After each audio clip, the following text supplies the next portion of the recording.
Sam McAlister was responsible for setting up some of the most explosive interviews at the BBC, including the Duke of York's in November 2019. On Tuesday, the author of the memoir Scoops appeared on This Morning to discuss the unforgettable appearance of Andrew on the flagship program, which saw him speak about his friendship with convicted paedophile and sex trafficker Jeffrey Epstein. Ms. McAlister was asked by ITV presenter Holly Willoughby whether she thought the Duke, 62, regretted agreeing to the interview. She replied, "I think he was a bomb waiting to go off. He wanted to say something, he wanted to vindicate himself. Now I know that seems ludicrous now, but nobody thinks they're going to do a bad interview. He thought he would explain himself and he thought this would all go away. So I suspect if he went back, he would still do an interview, but I doubt it would be with Emily and I doubt it would be with Newsnight." Andrew, who has always denied the allegations against him, in March agreed to pay a multi-million-pound sum with no admission of liability to bring the civil sexual assault case brought by his accuser to a close.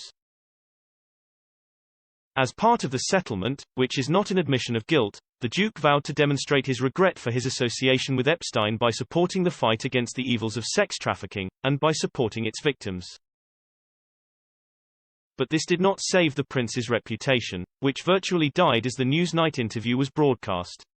Ms. McAlister said she still can't believe some of what the royal said on camera. She couldn't believe, either, that the interview was eventually gonna happen. She told Ms. Willoughby and Philip Schofield, "Who would say yes to being on Newsnight when you're accused of the things you're accused of there? I never for a second believed that this negotiation would be successful." The producer went on to explain that Princess Beatrice, whom Andrew invited to the final negotiations, made the difference between yes and no. The Duke's eldest daughter was a real curveball for the production team, Ms. McAlister said. Ms. McAlister explained, "I turned up to the negotiation a little bit brassy and Prince Andrew said, 'Oh, by the way, I have brought someone with me.' I thought it had to be a lawyer and then round the corner, Princess Beatrice appeared. When asked how she dealt with the princess being there, the producer answered, 'I asked her tentative questions as she was just looking out for her dad.